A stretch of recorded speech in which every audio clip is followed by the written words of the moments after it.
And now, we're going to share our top study tips to help get you prepared for exams and tests. Take notes in class. When you take notes in class, they are in your own words and are easier for you to understand and study. Read assigned chapters in preparation for class. After a lecture, be sure to reread in-class notes to maximize understanding and improve your memory. If there is a section you are unclear about, either make a note about it to ask your professor or immediately send them an email so that it does not slip your mind. And make sure you understand, not just memorize. You want to be able to compare and contrast different topics and recite definitions without reviewing your notes. Try applying textbook information to a real-life situation. It will help the material come to life. Have a designated study space prepared with all the appropriate materials, such as pens, paper, or a calculator. This way, you are not distracted to go looking for them. Be aware of where you study best.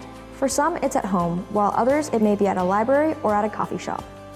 Make sure you study in a comfortable environment that works for you.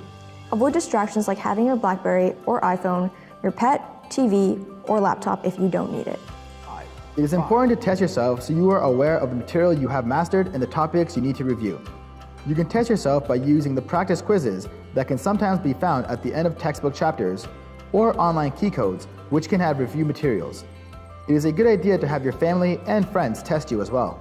Forming study groups is helpful. It helps you to bounce ideas off each other and fill in gaps in your study notes. Sometimes, your peers can be your best resource.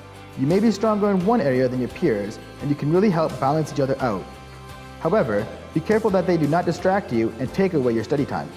Using flashcards or crib sheets is a great way to boost your study skills. They allow short, quick bursts of review, which is more efficient than longer study sessions. In preparing flashcards or a crib sheet, you are reviewing the material at hand.